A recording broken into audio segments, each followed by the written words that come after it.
ನಮಸ್ತೆ ವೀಕ್ಷಕರೇ, ನಾನು ಡಾಕ್ಟರ್ ಡೊನಾಲ್ಡ್ ಭರತ್ ಪಿಂಟೋ. ಸಮಸ್ತ ಆರೋಗ್ಯ ಭಾಗ್ಯ ಕನ್ನಡ ವೀಕ್ಷಕರಿಗೆ ಮತ್ತೊಮ್ಮೆ ಸ್ವಾಗತ ಕೋರುತ್ತಾ, ಇಂದು ನಮ್ಮ ಜೊತೆ ಸ್ಪರ್ಶ ಹಾಸ್ಪಿಟಲಿನ ಮುಖ್ಯ ವೈದ್ಯಾಧಿಕಾರಿಗಳಾದ ಡಾಕ್ಟರ್ ಚಂದ್ರಶೇಖರ್ ಸರ್ಜಿ ಅವರು ನಮ್ಮ ಜೊತೆ ಇದ್ದಾರೆ. ಡಾಕ್ಟರ್ ಚಂದ್ರಶೇಖರ್ ಅವರು ಅನೇಕ ವಿಡಿಯೋ ಮಾಡಿಕೊಂಡು ನಾವು ಅವ್ರ ಬಗ್ಗೆ ಜಾಸ್ತಿ ಹೇಳಬೇಕಂತ ಇಲ್ಲ, ಎಲ್ರಿಗೂ ಪರಿಚಿತರಾದ ಒಂದು ವೈದ್ಯಾಧಿಕಾರಿಗಳು. ಹೀಗೆ ನಾವು ಅನೇಕ ನಮ್ಮ ಕ್ಲಿನಿಕಲ್ಲಿ ಕೂರಬೇಕಾದ್ರೆ ಒಂದು ಮುಖ್ಯವಾದ ಇತ್ತೀಚೆಗಿನ ಪ್ರಾಬ್ಲಮ್ ಎಲ್ರಿಗೂ ಕಂಡು ಬರ್ತಾ ಇದೆ. ಅದು ಏನು ಅಂತ ಹೇಳಿದ್ರೆ ಎರೆಕ್ಟಲ್ ಡಿಸ್ಫಂಕ್ಷನ್, ನಿಮಿರು ಸಮಸ್ಯೆ. ಇದು ಜಾಸ್ತಿ ನಮ್ಮ ಜನರಿಗೆ ಆಗುವಂತ ಸಮಸ್ಯೆಯಿಂದ ಪ್ರಾಬ್ಲಮ್ ಆಗ್ತಾ ಇದೆ. ಆ ವಿಷಯದಲ್ಲಿ ನಾನು ಇವತ್ತು ನಿಮ್ಮ ಹತ್ರ ಮಾತಾಡಿಕೊಂಡು ಅದ್ರ ಬಗ್ಗೆ ಏನ್ ತೊಂದರೆ ಇದೆ ಅದನ್ನ ಜನರಿಗೆ ತಿಳಿಸುವ ಪ್ರಯತ್ನ ಮಾಡೋಣ. ಡಾಕ್ಟ್ರೆ, ಖಂಡಿತ. ಈ ಎರೆಕ್ಟಲ್ ಡಿಸ್ಫಂಕ್ಷನ್ ಅಂದರೆ ನಿಮಿರು ಸಮಸ್ಯೆ ಅಂದ್ರೆ ಏನು? ನೋಡಿ, ಸಾಧಾರಣವಾಗಿ ಒಬ್ಬ ಮನುಷ್ಯ ಪ್ರೌಢಾವಸ್ಥೆಗೆ ಬಂದಾಗ ಪುರುಷ ಒಂದು 16 ವಯಸ್ಸಿನ ಸಾಧ ಬಂದಾಗ ಲಿಂಗದಲ್ಲಿ ಉದ್ರೇಕ ಉಂಟಾಗುತ್ತೆ. ನಾರ್ಮಲಿ ಸಣ್ಣ ವಯಸ್ಸಿನಲ್ಲಿ ಅಂತ ಹೇಳಿದ್ರೆ ಯಾವುದೋ ಒಂದು ಥಾಟ್ಸ್, ಒಂದು ಆಲೋಚನೆ, ಯಾವುದೋ ಒಂದು ಪುಸ್ತಕ ಓದೋ, ಯಾವುದೋ ಒಂದು ಪೋಸ್ಟರ್ ನೋಡೋ, ಯಾವುದೋ ಒಂದು ಸಾಧಾರಣವಾಗಿ ಮನುಷ್ಯನಲ್ಲಿ ಒಂದು ಲಿಬಿಡೋ, ಒಂದು ಆಸೆ ಅಂತ ಇರ್ತದೆ. ಲೈಕ್ ಫುಡ್ ಆ್ಯಂಡ್ ಸೆಕ್ಸ್ ಏನು ನಮ್ಮ ಬೇಸಿಕ್ ಇನ್ಸ್ಟಿಂಕ್ಟ್ಸ್ ಅಂತ ಹೇಳ್ತೀವಿ, ಅದೇ ರೀತಿ ಒಂದು ಆಹಾರ ಮತ್ತು ಮೈಥುನ ಒಬ್ಬ ನಾರ್ಮಲ್ ಸೆಲ್ಫ್ಗೆ. ಪುರುಷರಲ್ಲಿ ಸಾಧಾರಣವಾಗಿ ಅದಾಗೋದು ಲಿಂಗದ ಉದ್ರೇಕದಿಂದಾಗಿ. ಇದು ಸಾಧಾರಣವಾಗಿ ಒಂದು 70ನೇ ವಯಸ್ಸಿನ ತನಕನೂ ಹೇಳುವಾಗಿ ನಾರ್ಮಲ್ ಆಗಿ ಇರುವಂಥ ಒಂದು ಪ್ರಕ್ರಿಯೆ. ಅದು ಸೆಕ್ಷುವಲ್. ಲೈಕ್ ನಮಗೆ ಫುಡ್ ಆ್ಯಂಡ್ ಸೆಕ್ಸ್ ಯಾಕೆ ಬೇಕು ಅಂತ ಹೇಳಿದ್ರೆ, ನಾವು ತಿನ್ನಬೇಕು, ನಾವು ಜೀವಿಸಬೇಕು, ನಾವು ರಿಪ್ರೊಡ್ಯೂಸ್ ಮಾಡಬೇಕು. ಹಾಗಾಗಿಬಿಟ್ಟು ಮನುಷ್ಯನಿಗೆ ಉದ್ರೇಕ ಆಗೋದು ಬಹಳ ಇಂಪಾರ್ಟೆಂಟ್. ಸೊ ನಾರ್ಮಲಿ ಏನಂತ ಹೇಳಿದ್ರೆ, ಈ ಒಂದು ಉದ್ರೇಕದ ಸಮಸ್ಯೆ ಇತ್ತೀಚೆಗೆ ಜಾಸ್ತಿ ಆಗ್ತಿದೆ ಅಂದರೆ, ಒಂದು ಸರ್ವೆ ಪ್ರಕಾರ ಆಫ್ಟರ್ ದ ಏಜ್ ಆಫ್ 70 60% ಜನರು ಕಾಣ್ತಾ ಇದೆ. After the age of 50 to 60 ಇಯರ್ಸ್ನಲ್ಲಿ 40% ಜನರು ಕಾಣ್ತಾ ಇದೆ. ಮುಂಚೆ ಎಲ್ಲ ಇದು 50 to 60 ತನಕ ನಾರ್ಮಲ್ ಆಗಿದ್ದು, ಸೆಕ್ಷುಲಿ ಪೊಟೆಂಟ್ ಆಗಿದ್ರು. ಆದರೆ ಇತ್ತೀಚಿನ ಸಮಸ್ಯೆಗೆ ನನಗೆ ಕಾಲ್ಸ್ ಬರುತ್ತೆ. ನನ್ನ ಕ್ಲಿನಿಕ್ಗೆ ನೀವು ನೋಡ್ತಾ ಇರ್ಬೋದು, ನನ್ನ ಕ್ಲಿನಿಕಲ್ಲಿ ಬರುವಂಥ ಪೇಷಂಟ್ಸ್ಗಳು 25, 26, 28, 30 ವರ್ಷ ಮದುವೆನೇ ಆಗಿರಲ್ಲ, ಅಂಥವರಿಗೇನೆ ಕಾಣಿಸ್ಕೊಳ್ತಾ ಇದೆ ಉದ್ರೇಕ ಸಮಸ್ಯೆ. ಇದೇನಂತ ಹೇಳಿದ್ರೆ, ಇದು ರಿಪ್ರೊಡಕ್ಷನ್ ಮಾಡಲಿಕ್ಕೆ ಅಥವಾ ಸಂಭೋಗ ಕ್ರಿಯೆಯಲ್ಲಿ ತೊಡಗಲಿಕ್ಕೆ ಅಡಚಣೆ ಉಂಟು ಮಾಡುತ್ತೆ. ಸುಮಾರು ಜನಕ್ಕೆ ಇದರಿಂದ ಮಾನಸಿಕ ಖಿನ್ನತೆ, ಯಾಕಂದ್ರೆ ಉದ್ರೇಕ ಆಗಲ್ಲ ಅಂತ ಹೇಳಿದ್ರೆ ನಾನು ಪುರುಷನೇ ಅಲ್ಲೋ ಅಂತ ಒಂದು ಕಾನ್ಸೆಪ್ಟ್ ಬಂದ್ಬಿಟ್ಟಿದೆ. ಇದರಿಂದ ಅದು ಫಿಸಿಕಲ್ ಪ್ರಾಬ್ಲಮ್ಗಿಂತ ಅದು ಮೆಂಟಲ್ ಪ್ರಾಬ್ಲಮ್ ಆಗಿಬಿಟ್ಟಿದೆ. ಮತ್ತು ಇದು ಈ ಉದ್ರೇಕದ ಸಮಸ್ಯೆಗೆ ಕಾರಣಗಳು ಸುಮಾರಿದ್ದಾವೆ. ಈ ಸರಿಯಾಗಿ ಉದ್ರೇಕ ಆಗದಲ್ಲೇ ಇದ್ದಾಗ ಒಬ್ಬ ಮನುಷ್ಯ ಏನು ಸಾಧಾರಣವಾಗಿ ಅಂದ್ಕೊಳ್ತಾನೆ ಅಂತ ಹೇಳಿದ್ರೆ, ತಾನು ಗಂಡಸೇ ಅಲ್ಲ ಅಂತ ಒಂದು ಭಾವನೆ ಬಂದ್ಬಿಡ್ತಾನೆ. ಹೌದು. ಇದರಿಂದ ಸೂಸೈಡಲ್ ಟೆಂಡೆನ್ಸಿ ಹೋಗುವಂಥ ಚಾನ್ಸಸ್ ಜಾಸ್ತಿ ಇರುತ್ತೆ. ಮದುವೆ ಆಗಿರಲ್ಲ ಸುಮಾರು ಜನ, ಇದೆಲ್ಲ ಕಾಣಿಸ್ತಾ ಇದೆ. ಸೊ ಹಾಗಾಗಿ ಇತ್ತೀಚೆಗೆ ವ್ಯಾಪಕವಾಗಿ ಜಾಸ್ತಿ ಆಗ್ತಾ ಇದೆ ಉದ್ರೇಕ ಸಮಸ್ಯೆ. Just it's like erected dysfunction. ನಮ್ಮ ಶಿಶ್ನಕ್ಕೆ ಸರಿಯಾಗಿ ರಕ್ತ ಹರಿದು ಅದು ಉದ್ರೇಕ ಆಗ್ಬಿಟ್ಟು ಅದು ಪೆನೆಟ್ರೇಷನ್ಗೆ ಯೂಸ್ ಆಗಲಿಕ್ಕೆ ಬೇಕಾಗಿರುವಂಥ ಒಂದು ಟೂಲ್. ಅದು ಸರಿಯಾಗಿದ್ದರೆ ಮನುಷ್ಯನ ಸೆಕ್ಷುವಲ್ ಹೆಲ್ತ್ ಚೆನ್ನಾಗಿರುತ್ತೆ, ಲೈಫ್ ಚೆನ್ನಾಗಿರುತ್ತೆ ಅಷ್ಟೇ. ಡಾಕ್ಟರ್, ಈ ನಿಮಿರುವಿಕೆ ಅಂದ್ರೆ ಎರೆಕ್ಟಲ್ ಡಿಸ್ಫಂಕ್ಷನ್ ಅನ್ನೋದು ಯಾವ ಅಂದ್ರೆ ಪ್ರಾಪರ್ ಎರೆಕ್ಷನ್ ಅನ್ನೋದು ಯಾವ ವಯಸ್ಸಿಂದ ಶುರುವಾಗುತ್ತೆ ಗಂಡು ಮಕ್ಕಳಿಗೆ? ನಾರ್ಮಲಿ ಪ್ರೌಢಾವಸ್ಥೆ. ನೋಡಿ, ಬಾಡಿನಲ್ಲಿ ಹಾರ್ಮೋನ್ಸ್ ನೀವು ನೋಡಿ, ಸ್ಕೂಲ್ ಓದ್ತಾ ಇರ್ಬೇಕಾದ್ರೆ ನಿಮ್ಗೆ ಹೈಸ್ಕೂಲಲ್ಲೇ ಕೆಲವರಿಗೆ ಗಂಟು ಹೊಡೆದಿರುತ್ತೆ, ಸ್ವಲ್ಪ ಗರ್ಡ್ಸ್ ಆಗಿರುತ್ತೆ ವಯಸ್ಸು, ಸ್ವಲ್ಪ ಮಸ್ಕ್ಯುಲರ್ ಆಗಿ ಕಾಣಿಸ್ತಾರೆ, ಸ್ವಲ್ಪ ಎರೆಕ್ಟೆಡ್ ಆಗಿರ್ತಾರೆ, ಅವ್ರಿಗೆ ಎರೆಕ್ಷನ್ ಸ್ಟಾರ್ಟ್ ಆಗುತ್ತೆ ನಾರ್ಮಲಿ ಹೈಸ್ಕೂಲ್ ಟೈಮ್ನಲ್ಲಿ. ಇತ್ತೀಚೆಗೆ ಸ್ವಲ್ಪ ಬೇಗನೆ ಆಗ್ತದೆ because of this TV channels ಅಥವಾ ಮೂವೀಸು ಅಥವಾ the content what we are getting from the internet. ಇದರಿಂದಾಗಿ ಅವ್ರಿಗೆ ಬೇಗನೆ ಎಕ್ಸ್ಪೋಸ್ ಆಗ್ತಿದ್ದಾರೆ ಈ ಸೆಕ್ಷುವಲ್ ಇದಕ್ಕೆ. ಸೊ ಹಾಗಾಗಿ ನಾರ್ಮಲಿ ಹೈಸ್ಕೂಲ್ ಅಂದರೆ 13 to 14 ಇಯರ್ಸ್ನಲ್ಲೇ usually this erections will start. Normal erection ನಾನು ಸ್ಟಾರ್ಟ್ ಆಗೋದೆ 14-15 ವರ್ಷ ಗಂಡು ಮಕ್ಕಳಿಗೆ ಶುರು ಆಗುತ್ತೆ. ಆದ್ರೆ ಈಗ ಈ ಎರೆಕ್ಷನ್ ಡಿಸ್ಫಂಕ್ಷನ್ ಅದು ಆಗೋಕ್ಕೆ ಕಾರಣಗಳು ಏನು? ಸುಮಾರು ಕಾರಣಗಳಿದೆ ಆ್ಯಕ್ಚುಲಿ. 1-2 ಕಾರಣಗಳಂತ ನಾವು ಹೇಳೋಕ್ಕಾಗಲ್ಲ actually. So the thing is, ನೋಡಿ, ಕೆಲವರು ಅಂದ್ಕೊಂಡಿರ್ಬೋದು ನಾನು ತುಂಬ ಮಾಸ್ಟರ್ಬೇಷನ್ಸ್ ಮಾಡ್ತಾ ಇದ್ದೆ, ಹಸ್ತಮೈಥುನ ಮಾಡ್ತಾ ಇದ್ದೆ, ಅದರಿಂದ ನನಗೆ ಎರೆಕ್ಟೈಲ್ ಡಿಸ್ಫಂಕ್ಷನ್ ಆಗ್ತಾ ಇದೆ ಅಂತ ಹೇಳಿದ್ರು. ನಾವು ಕೇಳಿದಾಗ ಎಷ್ಟು ಸಲ ಮಾಡ್ತಾ ಇದ್ರಿ ಅಂದಾಗ, ಸರ್ ವಾರಕ್ಕೊಂದ್ಸಲ ಮಾಡ್ತಾ ಇದ್ದೆ. It's a normal process. Like food ಇದ್ದಂಗೆ ಅದು ಸೆಕ್ಷುವಲ್ ಎನರ್ಜಿನ ಇದು ಮಾಡುವಂಥದ್ದು, ಇಟ್ಸ್ ಅ ನಾರ್ಮಲ್ ಪ್ರೋಸೆಸ್. ಅಷ್ಟರಿಂದ ಯಾವುದೇ ರೀತಿ ಎರೆಕ್ಟೈಲ್ ಡಿಸ್ಫಂಕ್ಷನ್ ಆಗೋದಿಲ್ಲ ಯೂಶಲಿ. ಸುಮಾರು ಜನಕ್ಕೆ ಆ ತಪ್ಪು ತಿಳುವಳಿಕೆ ಇದೆ. ಅದೇ ಓವರ್ ಆಗಿ ಆದರೆ ಅದು ಬೇರೆ ಯೂಸ್ ಮಾಡುತ್ತೆ. ಈಗ ಮ್ಯಾಸ್ಟರ್ಬೇಷನ್ ಅನ್ನೋದು ಬೇರೆ ಬೇರೆ ಪ್ರಾಬ್ಲಮ್ಸ್ಗೆ ಎಡೆ ಮಾಡಿಕೊಡುತ್ತೆ ಮುಂದೆ. ಅದು ನಾನು ಬೇಕಾದ್ರೆ ಮುಂದೆ ಡಿಸ್ಕಸ್ ಮಾಡ್ತೀನಿ. But that is not the primary cause. There are many other causes. Normally after the age of 40 erectile dysfunctions ಬರಲಿಕ್ಕೆ ಸಾಧಾರಣವಾಗಿ ಒಂದು ಮುಖ್ಯ ಕಾರಣ ಅಂತ ಹೇಳಿದ್ರೆ, ಒಂದು diabetes, sugar, high sugar levels in the blood. Normally ನಾವು ತಿನ್ನೋಂಥ ಆಹಾರದಲ್ಲಿ ಜಾಸ್ತಿ ಶುಗರ್ ಸಕ್ಕರೆ ಅಂಶ ಇರುವಂಥದ್ದು ಅದು ಏನು ಮಾಡುತ್ತೆ ಅಂತ ಹೇಳಿದ್ರೆ ನಮ್ಮ ಒಂದು ಈ ಬ್ಲಡ್ ಸರ್ಕ್ಯುಲೇಷನ್ನ ಬ್ಲಾಕ್ ಮಾಡುತ್ತೆ. ಶುಗರ್ ಇದ್ದಾಗ ಲೆವೆಲ್ಸ್ ನಮ್ಮ ಬ್ಲಡ್ನಲ್ಲಿ ಏನಾಗುತ್ತೆ ಅಂತ ಹೇಳಿದ್ರೆ ಬ್ಲಡ್ ನಾರ್ಮಲಿ ಥಿಕನ್ಸ್, ಬ್ಲಡ್ ಫ್ಲೋ ಆಗಬೇಕು. ಮೇನ್ಲಿ ಎರೆಕ್ಟೈಲ್ ಡಿಸ್ಫಂಕ್ಷನ್ ಆಗ್ಲಿಕ್ಕೆ, ಎರೆಕ್ಷನ್ ಆಗ್ಲಿಕ್ಕೆ ಮುಖ್ಯ ಕಾರಣ ಒಂದು ಬ್ಲಡ್ ಫ್ಲೋ ಸರಿಯಾಗಿರ್ಬೇಕು. ಬ್ಲಡ್ ಫ್ಲೋ ಸರಿಯಾಗಿ ಸಾಧಾರಣ ಅಂದರೆ around 150 to 200 ml of blood will rush towards the glands. ಆ ಟೈಮ್ನಲ್ಲಿ ಏನಾಗುತ್ತೆ ಅಂತ ಹೇಳಿದ್ರೆ ಕರೆಕ್ಟಾಗಿ ಮಸಲ್ಸು ಎರೆಕ್ಟ್ ಆಗಿ ಗ್ಲ್ಯಾಂಡ್ಸ್ ಮೆನಿಸ್ಸು ಏನಿದೆ ಅದು ಕರೆಕ್ಟಾಗಿ ಎರೆಕ್ಷನ್ ಆಗಕ್ಕೆ ಸಾಧ್ಯ. ಈ ಬ್ಲಡ್ ಸರ್ಕ್ಯುಲೇಷನ್ ಕಡಿಮೆ ಆಗದೆ ಒಂದು ಮುಖ್ಯ ಕಾರಣ. ಇನ್ನೊಂದು ಕಾರಣ ಅಂತ ಹೇಳಿದ್ರೆ uric acid levels, high uric acid levels ಇರುತ್ತೆ ಕೆಲವರಿಗೆ, ಅದು ಒಂದು ಮುಖ್ಯ ಕಾರಣ. ಕೆಲವರಿಗೆ ಕೊಲೆಸ್ಟ್ರಾಲ್, ಲಿಪಿಡ್ ಪ್ರೊಫೈಲಲ್ಲಿ ಕೊಲೆಸ್ಟ್ರಾಲ್ ಜಾಸ್ತಿ ಇರುವಂಥದ್ದು, ಟ್ರೈಗ್ಲಿಸರೈಡ್ಸ್ ಜಾಸ್ತಿ ಇರುವಂಥದ್ದು ಒಂದು ಮುಖ್ಯ ಕಾರಣ. ಒಂದು ನರ್ವ್ಸ್ ವೀಕ್ ಆಗುವಂಥದ್ದು, ಡಯಾಬಿಟಿಸಿಂದ ಇರ್ಬೋದು ಅಥವಾ ಬೇರೆ ಬೇರೆ ಹ್ಯಾಬಿಟ್ಸಿಂದ ಇರ್ಬೋದು, ಈಗ ಸ್ಮೋಕಿಂಗ್ ಇರ್ಬೋದು, ಟೊಬ್ಯಾಕೋ ಇರ್ಬೋದು, ಆಲ್ಕೋಹಾಲ್ ಇರ್ಬೋದು, ಈ ಕಾರಣಗಳಿಂದ ಈ ನರಗಳು ವೀಕ್ ಆಗುವಂಥದ್ದು ಅದರಿಂದ ಒಂದು ಕಾರಣ. ಕೆಲವು ಟೈಮ್ ಇದು ಡಿಫಿಷಿಯನ್ಸೀಸ್ ಆಗಿರುತ್ತೆ, ಕೆಲವು vital nutrients deficiency, zinc deficiency, magnesium deficiency, vitamin D deficiency, ಈ ಥರ ಸಾಧಾರಣ. ಇನ್ನು ಕೆಲವರಿಗೆ ಏನಂತ ಹೇಳಿದ್ರೆ ಹಾರ್ಮೋನಲ್ ಡೆಫಿಷಿಯನ್ಸೀಸ್, ಟೆಸ್ಟೋಸ್ಟೆರಾನ್ ಹಾರ್ಮೋನ್ಸೇ ಸರಿಯಾಗಿರಲ್ಲ, ಪ್ರೊಡಕ್ಷನ್ನೇ ಆಗ್ತಾ ಇರಲ್ಲ, ಅದು ಏನೋ ಕಾರಣಗಳಿಂದ ಅದು ವೀಕ್ ಆಗಿರುತ್ತೆ, ಅದು ಸ್ಟಾಪ್ ಆಗಿರುತ್ತೆ. ಹಾರ್ಮೋನಲ್ ಕಾಸಸ್ ಇರ್ಬೋದು, there are various causes, psychological causes, stress ಇರ್ಬೋದು, ಟೆನ್ಷನ್ ಇರ್ಬೋದು. ನನ್ನ ಬರುವಂಥ ಸುಮಾರು ಜನ ಪೇಷಂಟ್ಸಿಗೆ ಸ್ಟ್ರೆಸ್ಸಿಂದಾಗ ಆಗ್ತಾ ಇರುತ್ತೆ. ಆ್ಯಕ್ಚುಲಿ ಈಗ ನೈಟ್ ಶಿಫ್ಟ್ ವರ್ಕ್ ಮಾಡ್ತಾ ಇರುತ್ತೆ, ಎರೆಕ್ಷನ್ಸ್ ಆಗ್ತಾ ಇರಲ್ಲ ಅವರಿಗೆ, ಆ ಥರ ಇರುತ್ತೆ.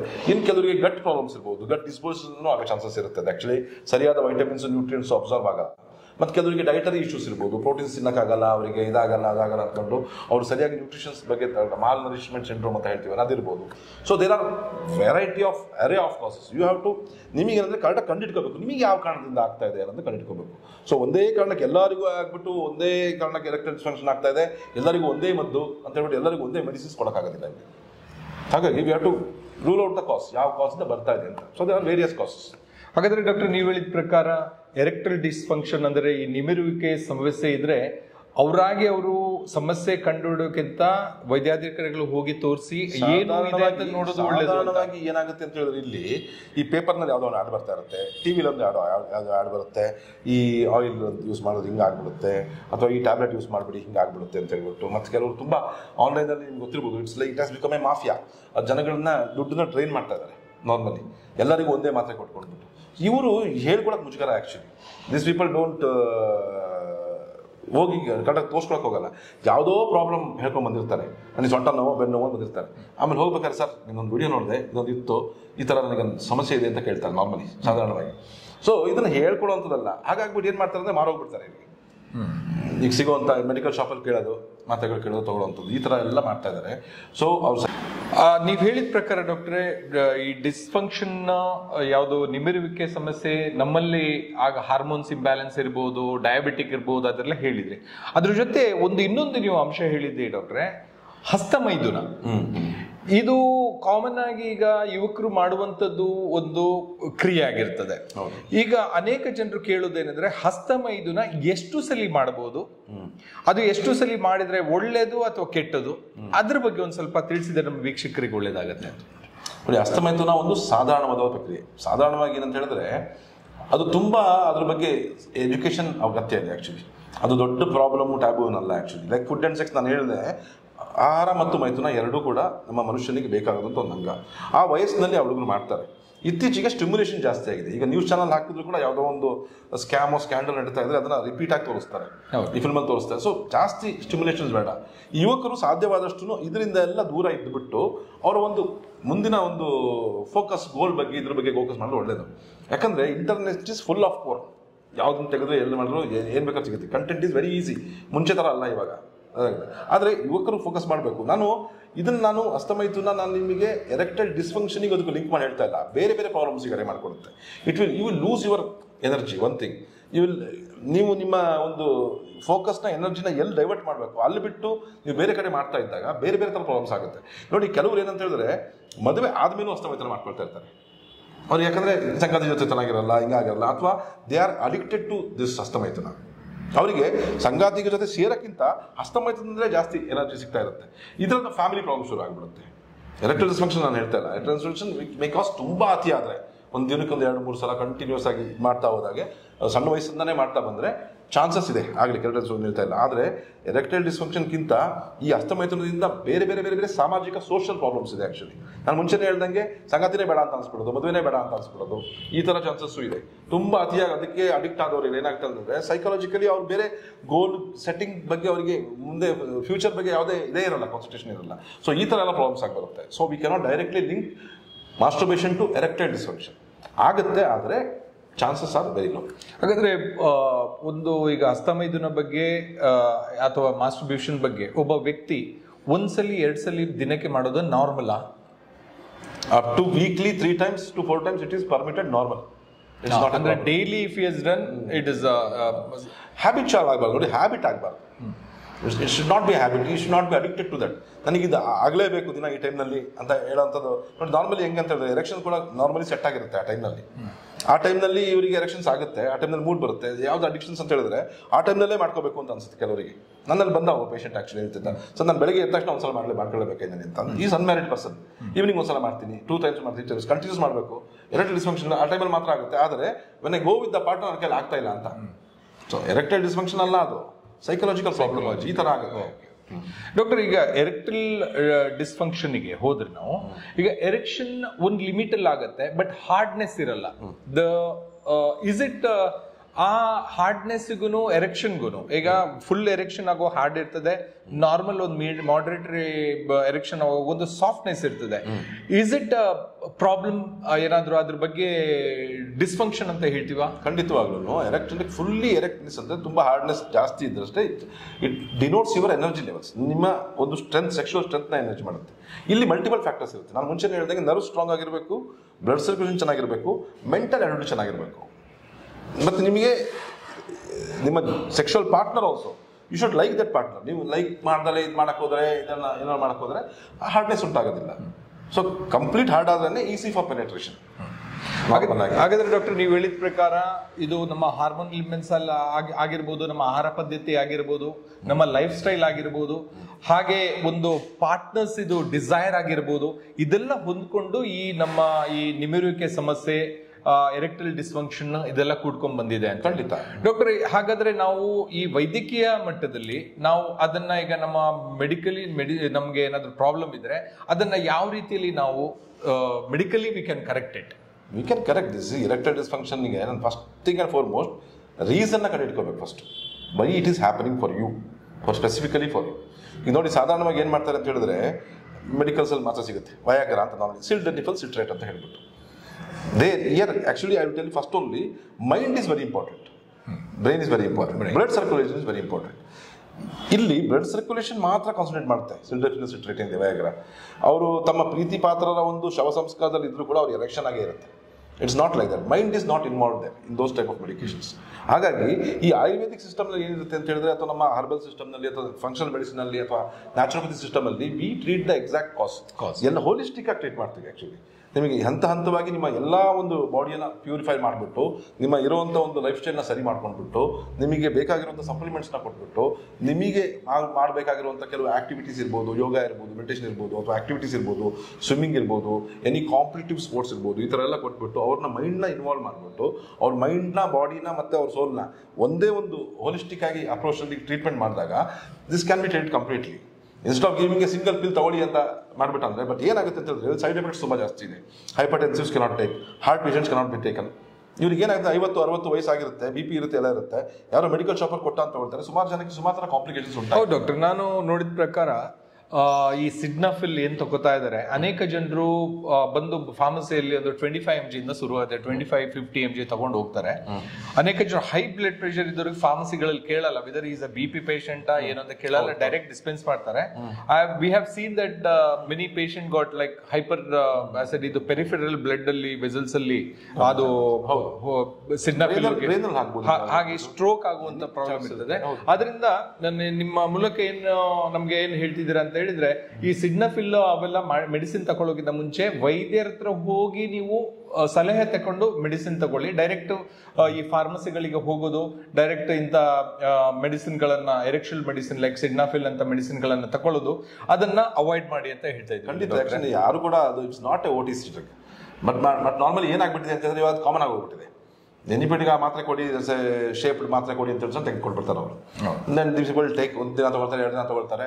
ಆಫ್ಟರ್ವರ್ಡ್ some time they take regularly, ತುಂಬ ದಿನ ತಗೊಳ್ತಾರೆ. ಆಮೇಲೆ ಅದು ತಗೊಂಡ್ರು ಕೂಡ ಏನು ಆಗ್ತಿಲ್ಲ ಸರ್. ನನ್ನ ಬರೋ ಪೇಷಂಟ್ಸು, ಸರ್ ನಾನು ತಗೊಳ್ತಾ ಇದ್ದೆ, ಒಂದು 3-4 ವರ್ಷ ತಗೊಂಡೆ, ತಿಂಗಳಿಗೆ 5 ಸಲ 6 ಸಲ ತಗೊಳ್ತಾ ಇದ್ದೆ, ಈಗ ತಗೊಂಡ್ರು ಕೂಡ ಏನು ಆಗ್ತಿಲ್ಲ ಅನ್ನೋದು ಜಾಸ್ತಿ. ಅಡಾಪ್ಟ್ ಆಗಿ ಬಾಡಿ ಅದನ್ನ ಜಾಸ್ತಿ ರಿಯಾಕ್ಟ್. ಹಾಗೆ ನಾನು ಸಿಡ್ನಫಿಲ್ ಬಗ್ಗೆ ಹೇಳ್ಬೇಕಂತ ಹೇಳಿದ್ರೆ ಅದರಲ್ಲಿ ಪ್ರೋಸ್ಟಾಟ್ ಅನ್ನುವ ಒಂದು ಪ್ರಾಬ್ಲಮ್ ಸ್ಟಾರ್ಟ್ ಆಗಿದ್ದು ನಾನು ಕೇಳ್ಪಟ್ಟಿದ್ದೀನಿ. ಅದರಿಂದ ದಯವಿಟ್ಟು ಈ ಮೂಲಕ ಹೇಳ್ತೀವಿ, ಡೈರೆಕ್ಟ್ ಫಾರ್ಮಸಿಗೆ ಹೋಗಿ ಈ ನಿಮಿರುವಿಕೆ ಸಮಸ್ಯೆಗೆ ಡೈರೆಕ್ಟ್ ಹೋಗಿ ಮೆಡಿಸಿನ್ ನ ತಗೊಳ್ಳೋದು, ಫಾರ್ಮಸಿಲಿ ಹೋಗೋದು, ವೈದ್ಯಾಧಿಕಾರಿಗಳ ಹತ್ರ ನೀವು ಕರೆಕ್ಟ್ ಆಗಿ ಮೀಟ್ ಮಾಡ್ಕೊಂಡು ಅವ್ರ ಹತ್ರ ತಗೊಳ್ಳೋದು ಅಂತ ಹೇಳಿ ನಿಮ್ಮ ಮೂಲಕ ಹೇಳ್ಕೊಳ್ತೇವೆ ಡಾಕ್ಟ್ರೆ. ಡಾಕ್ಟ್ರೆ, ಈಗ ನೀವು ಹೇಳಿದ ಪ್ರಕಾರ ಅನೇಕ ವಿಷಯಗಳು ತಿಳಿಸಿದ್ರಲ್ಲಿ ಮಧ್ಯದಲ್ಲಿ ನೀವು ಯೂರಿಕ್ ಆಸಿಡ್ ಇದು ಹೇಳಿದ್ರೆ, ಈ ಯೂರಿಕ್ ಆಸಿಡ್ಗೂ ನಿಮಿರು ಸಮಸ್ಯೆಗೂ ಹೇಗೆ ಲಿಂಕ್ ಆಗುತ್ತೆ? ಲಿಂಕ್ ಇದೆ. ಅದು ಎಲ್ಲರಿಗೂ ಒಂದು ಸ್ವಲ್ಪ ಆಶ್ಚರ್ಯ ಪಡುವಂಥ ವಿಷಯ. ನೋಡಿ, ಯೂರಿಕ್ ಆಸಿಡ್ ಇಸ್ ಕ್ರಿಸ್ಟಲ್. ನಮ್ಮ ಬಾಡಿನಲ್ಲಿ ಪ್ಯೂರಿನ್ಸ್ ಹೋದಾಗ ಏನಾಗುತ್ತೆ ಅಂತ ಹೇಳಿದ್ರೆ, ಕೆಲವ್ರಿಗೆ ನೋಡಿ ಆಕ್ಚುಲಿ ಎರೆಕ್ಟೈಲ್ ಡಿಸ್ಫಂಕ್ಷನ್ ಇದ್ದವರಿಗೆ ಕೈ ಕಾಲು ತೊಗೊಂಡ್ಬರ್ತಾ ಇರುತ್ತೆ, ಸ್ವಲ್ಪ ಟಿಂಗ್ಲಿಂಗ್ ನಮ್ನ ಜಾಯಿಂಟ್ಸ್ ಅಲ್ಲಿ ಪೇನ್ ಇರುತ್ತೆ, ಪಾದದಲ್ಲಿ ಹಿಮಿಡಿಲ್ ನೋವು ಇರುತ್ತೆ, ಇಲ್ಲ ಆಂಕಲ್ ನೋವು ಇರುತ್ತೆ, ಇಲ್ಲ ಹೆಬ್ಬೆಟ್ಟಲ್ಲಿ ನೋವು ಇರುತ್ತೆ, ಯೂರಿಕ್ ಆಸಿಡ್ ಪ್ರಾಬ್ಲಮ್ಸ್ ಇರುತ್ತೆ. ಯೂಶಲಿ 7.58 ಇರುತ್ತೆ. ಅಂಥವರಿಗೆ ಇದು ನಿಮ್ಲಿಕ್ಕೆ ಸಮಸ್ಯೆ ಬರೋದು ಸ್ವಲ್ಪ ಬೇಗ ಜಾಸ್ತಿನೇ ಬರುತ್ತೆ. ಯಾಕಂತಂದ್ರೆ ಯೂರಿಕ್ ಆಸಿಡ್ ಇಸ್ ಕ್ರಿಸ್ಟಲ್ಸ್.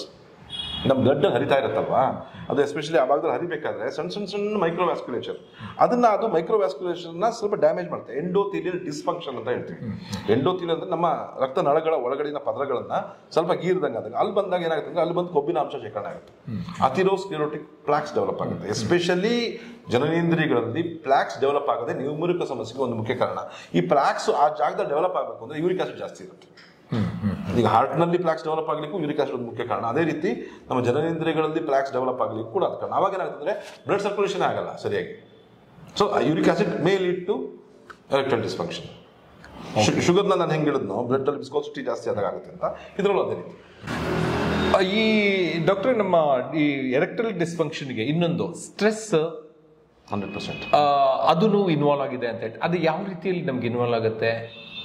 ನಾನು ಹೇಳಿದೆ ಮೈಂಡ್ ಈಸ್ ವೆರಿ ಇಂಪಾರ್ಟೆಂಟ್ ಇಲ್ಲಿ. ನಮ್ಮ ಬ್ರೈನ್ ಯಾವಾಗ ರಿಲ್ಯಾಕ್ಸ್ಡ್ ಆಗಿರುತ್ತೋ, ಇದಾಗಿರುತ್ತೋ, ಮತ್ತು ನಮಗೆ ಡಿಸೈರ್ ಇರುತ್ತೋ, ಆ ಟೈಮ್ನಲ್ಲಿ ಎರೆಕ್ಷನ್ ಆಗಿ ಸಾಧ್ಯ. ಡಿಪ್ರೆಷನ್ನು ಅದರಲ್ಲೇ ಬರ್ತದೆ. 100% ಡಿಪ್ರೆಷನ್ ಇರ್ಬೋದು, ಆಂಗ್ಸೈಟಿ ಇರ್ಬೋದು, ಸ್ಟ್ರೆಸ್ ಇರ್ಬೋದು, ಟೆನ್ಷನ್ ಇರ್ಬೋದು, ಯಾವುದೇ ರೀತಿಯ ಮೆಂಟಲ್ ಡಿಸಾರ್ಡರ್ಸ್ ಇರ್ಬೋದು, ಅಥವಾ ಬಿಹೇವಿಯರಲ್ ಪ್ರಾಬ್ಲಮ್ಸ್ ಇರ್ಬೋದು, ಅಥವಾ ಓವರ್ ಸ್ಟ್ರೆಸ್ಡ್ ಔಟ್ ಆಗಿರ್ಬೋದು, anything which relates to brain. ಯಾಕಂದ್ರೆ ಬ್ರೈನಿಂದ ರಿಲೀಸ್ ಆಗುವಂಥದ್ದೇ ಗೋನಾಡೋಟ್ರೋಪಿನ್ ರಿಲೀಸ್ ಹಾರ್ಮೋನ್ ಅಂತ, ರಿಲೀಸಿಂಗ್ ಹಾರ್ಮೋನ್ ಅಂತ, GnRH ಅಂತ ಹೇಳ್ತೀವಿ. ಇದನ್ನ usually it will stimulate luteinizing hormone, follicle stimulating hormone. ಅದು ಬಂದ್ಬಿಟ್ಟು ನಮ್ಮ ಟೆಸ್ಟಿಸ್ಗೆ ಸಿಗ್ನಲ್ ಕೊಟ್ಟಾಗ ರಿಲೀಸ್ ಆಗುತ್ತೆ ಟೆಸ್ಟೋಸ್ಟಿರಾನ್ ಹಾರ್ಮೋನ್.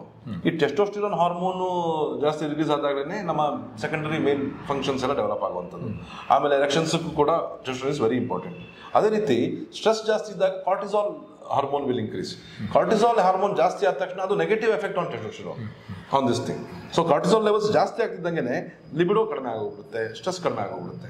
ಆಯುರ್ವೇದ ಶಾಸ್ತ್ರದಲ್ಲಿ ಮುಂಚೆನೇ ಹೇಳಿದ್ರು, the best aphrodisiac is the lady you like.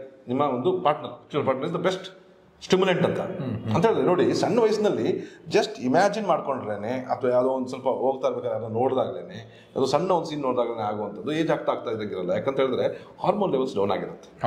So ಇದು ಸ್ಟ್ರೆಸ್ ಬಂದು ಸಪ್ರೆಸ್ ಆಗಿ it may lead to this thing. Continuous long ಹಾರ್ಮೋನಿ ಸ್ಟ್ರೆಸ್, ವರ್ಕ್ ಸ್ಟ್ರೆಸ್ ಅದ್ರ ಬಗ್ಗೆ ಹೇಳ್ತಾ ಇಲ್ಲ. ಯಾವುದೋ ಒಂದು ಸ್ಟ್ರೆಸ್ ಇರುತ್ತೆ, ಕಿರಿಕಿರಿ ಅನುಭವಿಸ್ತಾ ಇರ್ತಾರೆ, ವರ್ಷಗಟ್ಟಲೆಯಿಂದ ಅನುಭವಿಸ್ತಾನೆ ಇರ್ತಾರೆ, ಅಂಥವರಿಗೆ ಇದರಲ್ಲಿ ತುಂಬ ಪ್ರಾಬ್ಲಮ್ ಆಗಿರುತ್ತೆ. ಅಲ್ಲಿ ಇತ್ತೀಚೆಗೆ ಬಂದಂಥ ಒಂದು ಪೇಷಂಟ್ನಲ್ಲಿ ಕೂಡ ಇದೇ ಥರ ಒಂದು ಪ್ರಾಬ್ಲಮ್. ಆ್ಯಕ್ಚುಲಿ ನೋ ಪ್ರಾಬ್ಲಮ್, ಎಲ್ಲ ಫಿಸಿಕಲಿ ಯಾವ ಟೆಸ್ಟ್ ಮಾಡಿ ನೋಡಿ everything is normal. Only one thing is ಅವ್ರು ಸರಿಯಾಗಿ ನಿದ್ದೆ ಬರ್ತಾ ಇಲ್ಲ. ಯಾಕಂತ ಹೇಳಿದ್ರೆ ಅವರಿಗೆ ವರ್ಕ್ ಸ್ಟ್ರೆಸ್ ಜಾಸ್ತಿ ಆಗಿದೆ, ಬೇರೆ ಏನು ಪ್ರಾಬ್ಲಮ್, ಅದು ಒಂದೇ ಕಾರಣದಿಂದ ಸರಿಯಾಗಿರೋದು. When we treat that your erectile dysfunction will stop. ಇನ್ಯಾರೋ ಒಬ್ರು ಹೇಳ್ತಾ ಇದ್ರು, ಸರ್ ನಾನು ಎಲ್ಲಿದ್ರೂ ಆಗಲ್ಲ ಸರ್, ನನಗೆ ಬ್ಯಾಂಗ್ಳೂರ್ನಲ್ಲಿ ನಾನು ಇರ್ತೀನಿ, ನಾನು ಒಂದು ವೀಕ್ ಗೋವಾಗೆ ಹೋಗಿ ಬಂದೆ, ಆರಾಮಾಗಿದ್ದೆ, ಬಟ್ ಆ ಟೈಮ್ ನನಗೆಲ್ಲ ಫಂಕ್ಷನ್ಸ್ ನಾರ್ಮಲ್ ಆಗಿತ್ತು ಅಂತ ಹೇಳ್ಬಿಟ್ಟು. ಅಂದ್ರೆ ವರ್ಕಿಂದ ದೂರ ಹೋದ್ರು, ಏನೋ ಒಂದು ಆಯಿತು, ಸೊ ಸಡನ್ಲಿ ಸ್ಟ್ರೆಸ್ ಕಡಿಮೆ ಆಯಿತು, ಸೊ ಈ ಗಾಟ್ ದ ಎರೆಕ್ಷನ್ಸ್. ಇಟ್ಸ್ ಲೈಕ್ ಈ ಥರ ಸುಮಾರು ಕಾಸ್ಗಳಿದ್ದಾವೆ. ಡಾಕ್ಟರ್, ಏಜ್ ಫ್ಯಾಕ್ಟರ್ ಬಗ್ಗೆ ಏನು ಹೇಳ್ತಿದ್ದೀರಾ ಡಾಕ್ಟರ್? 100% ನೋಡಿ, ಏಜ್ ಆಗ್ತಾ ಇದ್ದಂಗೆ ನಾರ್ಮಲಿ ನೋಡಿ ಪ್ರಾಸ್ಟೇಟ್ ಸಮಸ್ಯೆ ಬಗ್ಗೆ ನೀವು ಹೇಳಿದ್ರಿ. ಸೆಕ್ಷುಲಿ ಆಕ್ಟಿವ್ ಆಗಿದ್ದವರಿಗೆ ಪ್ರಾಸ್ಟೇಟ್ ಸಮಸ್ಯೆ ಬರಲ್ಲ. ಹಾಗಾಗಿ ಆ ಟೈಮ್ನಲ್ಲಿ ಬೇಕಾದ್ರೆ ಸೆಕ್ಷುವಲ್ ಪಾರ್ಟ್ನರ್ ಇಲ್ಲ ಅಂತ ಹೇಳಿದಾಗ there actually masturbation will help to a certain extent. Masturbation is good ಅಂತ ಹೇಳ್ತಾರೆ ಅಲ್ಲಿಗೆ. ನೀವು ಮಾಸ್ಟರ್ಬೇಷನ್ ಬಗ್ಗೆ ಎಲ್ಲ ತಗೊಳ್ತಾ ಇದ್ರಲ್ಲ, that's why I am telling sexual education is very important here. ಅದೇ ತಪ್ಪು ಅಂತ ಅಲ್ಲ. ಆಕ್ಚುಲಿ ಆಕ್ಟಿವ್ ಆಗಿದ್ರೆ, ಸ್ಪರ್ಮ್ ಪ್ರೊಡಕ್ಷನ್ ಚೆನ್ನಾಗಿದ್ರೆ, ಪ್ರೋಸ್ಟಾಗ್ಲಾಂಡಿನ್ಸ್ ಡೆವಲಪ್ ಆಗೋದೇ ನಮ್ಮ ಪ್ರೋಸ್ಟೇಟ್ ನಿಂದ. ಅದು ಆಕ್ಟಿವ್ ಆಗಿದ್ರೆ ಪ್ರೋಸ್ಟೇಟ್ ಸಮಸ್ಯೆ ಕೂಡ ಬರಲ್ಲ. So age is one of the factor. ಬಾಡಿನಲ್ಲಿ ತುಂಬ ಸೈಕಾಲಜಿ ಇದು ಇರುತ್ತೆ, ಎಂಡೋಥೀಲಿಯಲ್ ಡಿಸ್ಫಂಕ್ಷನ್ ಡೆವಲಪ್ ಆಗಿರುತ್ತೆ, ಶುಗರ್ ಲೆವೆಲ್ಸ್ ಇದ್ದಾಗ್ಬಿಟ್ಟು ರಕ್ತನಾಳಗಳು ನಾರ್ಮಲಿ ಅದರದೊಂದು ಎಲಾಸ್ಟಿಸಿಟಿನ ಕಳ್ಕೊಂಡ್ಬಿಟ್ಟಿರುತ್ತೆ. ಸೊ ಹಾಗಾಗ್ಬಿಟ್ಟು ನಾರ್ಮಲ್ ಆಗಿ ಏಜ್ನಲ್ಲಿ ಬರೋ ಚಾನ್ಸ್ ಇದೆ. ಅದನ್ನು it can be avoided through some supplements ಇರ್ಬೋದು, ಕೆಲವು ಫುಡ್ ಪ್ರಾಡಕ್ಟ್ಸಿಂದ ಆಗಲಿ ಅಥವಾ ಹೋಮ್ ರೆಮಿಡೀಸಿಂದ ಆಗಲಿ ನೀವು ಮಾಡ್ಕೊಂಡಿದ್ರೆ ಇವು ನಿಮ್ಮ ಸೆಕ್ಷುವಲ್ ಹೆಲ್ತ್ನ ನೀವು ಪೊಟೆಂಟ್ ಆಗಿ ಜಾಸ್ತಿ ವರ್ಷಗಳ ಕಾಲ ಇಟ್ಕೊಳ್ಳೋಂಗೆ ನೋಡ್ಕೋಬೋದು. ಹಾಗೆ ಡಾಕ್ಟರ್, ನೀವು ಹೇಳಿದ ಪ್ರಕಾರ ಏಜ್ ಇದ್ದವ್ರಿಗೂ ಅವ್ರಿಗೂ ಡಿಸ್ಫಂಕ್ಷನ್ ಏನ್ ಬರುತ್ತೆ, ನಿಮಿರುವಿಕೆ ಸಮಸ್ಯೆ ಏನ್ ಬರ್ತದೆ, ಅದನ್ನ ನಾವು ಸರಿ ಮಾಡಬಹುದಾ? ಖಂಡಿತವಾಗ್ಲೂ ಮಾಡ್ಬೋದು. ನೋಡಿ, after the age of 70 also ಸುಮಾರು ಜನ ನಿದರ್ಶನ ಇದೆ ರಿಪ್ರೊಡ್ಯೂಸ್ ಮಾಡಿರುವಂಥವ್ರು, ಮಕ್ಕಳಿರುವಂಥವ್ರು. 50ನೇ ವಯಸ್ಸು 60ನೇ ವಯಸ್ಸಿನಲ್ಲಿ ಪುರುಷರಿಗೆ ಮಹಿಳೆಯರಿಗೆಲ್ಲ ಪುರುಷರಿಗೆ ಮಕ್ಕಳಾದಂಥ ನಿದರ್ಶನಗಳಿದೆ ಅಂತ ಹೇಳ್ತಾರೆ. 60-70 ಆದ್ರೂ ಕೂಡ they have the capacity to reproduce. ಅದು ಲೇಡೀಸ್ನಲ್ಲಿ ಹಂಗಲ್ಲ, at the age of menopause they will stop ರಿಪ್ರೊಡ್ಯೂಸಿಂಗ್.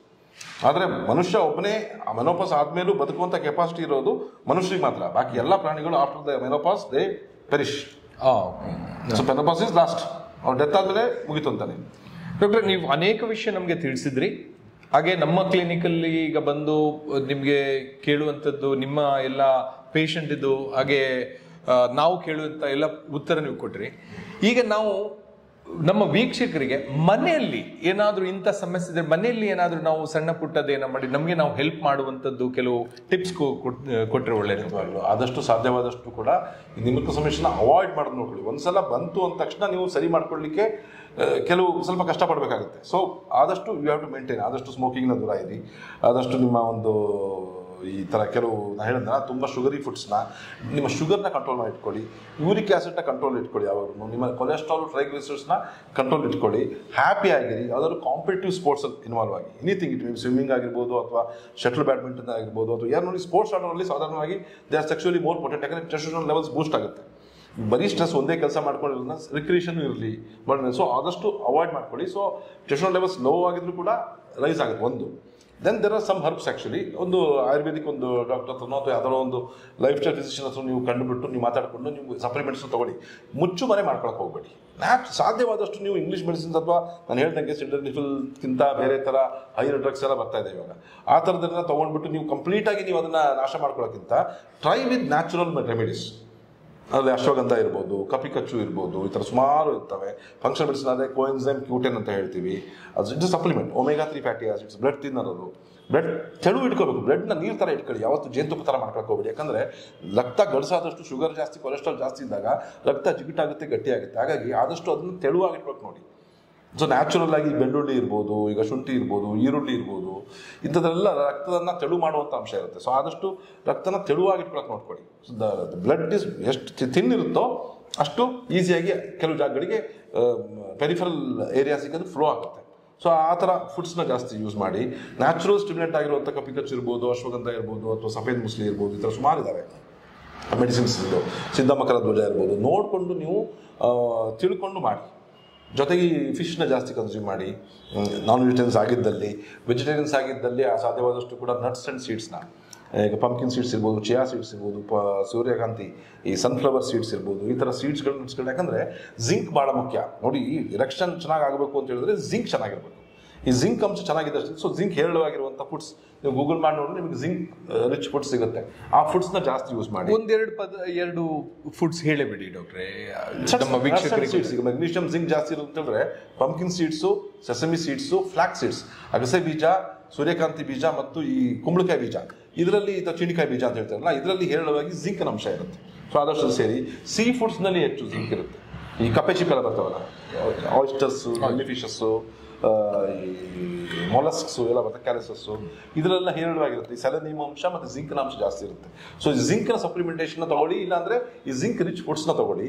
So main thing diabetes ಬಂದಂಗೆ ನೋಡ್ಕೊಳ್ಳಿ, ಯೂರಿಕ್ ಆ್ಯಸಿಡ್ನ ಕಂಟ್ರೋಲ್ ಇಟ್ಕೊಳ್ಳಿ, ಲಿಪಿಡ್ ಪ್ರೊಫೈಲ್ ನಿಮ್ಮದು ಟ್ರೈಗ್ಲಿಸರೈಡ್ಸು, ಕೊಲೆಸ್ಟ್ರಾಲು ನಾರ್ಮಲ್ ಆಗಿ ಇಟ್ಕೊಳ್ಳಿ. ಒಂದ್ಸಲ ಫ್ಯಾಟಿ ಲಿವರ್ ಡೆವಲಪ್ ಆಯಿತು ಅಂತ ಹೇಳಿದ್ರೆ ನಾರ್ಮಲಿ ಇವೆಲ್ಲ ಮೆಟಬಾಲಿಕ್ ಸಿಂಡ್ರೋಮ್ ಡೆವಲಪ್ ಆಗೋ ಶುರುವಾಗುತ್ತೆ.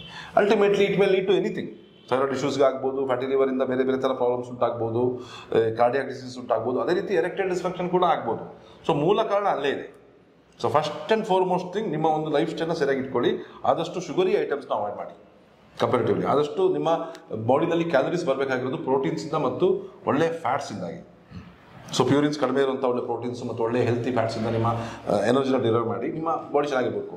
ಇನ್ನೊಂದು ನಾನೊಂದು ಮನೆ ಮಧ್ಯದಲ್ಲಿ ಹೇಳಬೇಕು ಅಂತ ಇಷ್ಟಪಡ್ತೀನಿ. ಏನಂತ ಹೇಳಿದ್ರೆ, ಈ ಥರ ಎಲೆಕ್ಟ್ರಿಕ್ ಡಿಸ್ಫಂಕ್ಷನ್ ಅವಾಯ್ಡ್ ಮಾಡಲಿಕ್ಕೆ ಅಥವಾ ಬಂದವರು ಕೂಡ ನಾನು ಸುಮಾರು ಜನರಲ್ಲಿ ಒಂದು ಇಂಟರ್ಮಿಟೆಂಟ್ ಫಾಸ್ಟಿಂಗ್ ಅಂತ ಒಂದು ಇದು ಮಾಡಿದ್ದೀನಿ.